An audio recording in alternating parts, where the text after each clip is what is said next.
নিজেকে আর কন্ট্রোল করতে পারলেন না, মেজাজ হারালেন জয়সূর্যা।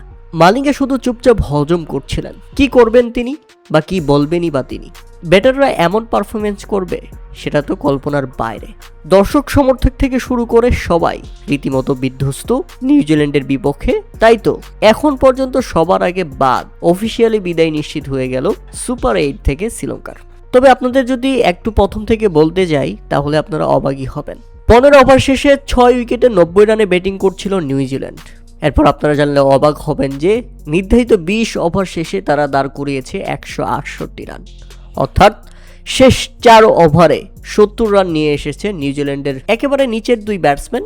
একজন মিচেল সান্টনার, নিউজিল্যান্ড অধিনায়ক, তাকে দারুণভাবে সঙ্গ দিয়েছে কুল ম্যাকঞ্জি। এই দুই ব্যাটসম্যানের 47 বলে 84 রানের অনবদ্য পার্টনারশিপ নিউজিল্যান্ডকে গড়ে দিয়েছে দারুণ একটি স্কোর। তাই তো নির্ধারিত 20 ওভারে 7 উইকেট হারিয়ে 168 রানের মধ্যে থেমে যায় নিউজিল্যান্ড।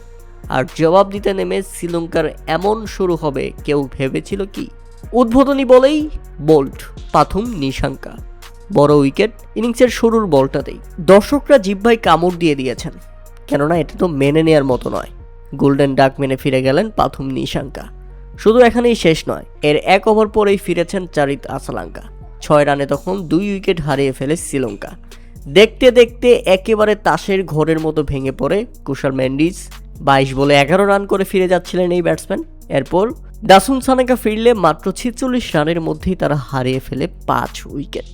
আর তখনই কোমর ভেঙে যায় শ্রীলঙ্কার এবং শেষ পর্যন্ত লজ্জাজনকভাবে হেরে যায় নিউজিল্যান্ডের বিপক্ষে। আর শ্রীলঙ্কার এমন বাজে হারের মাধ্যমে শ্রীলঙ্কার পাশাপাশি দুঃস্বপ্নের সেমিফাইনাল হয়ে দাঁড়ালো পাকিস্তানের সামনে।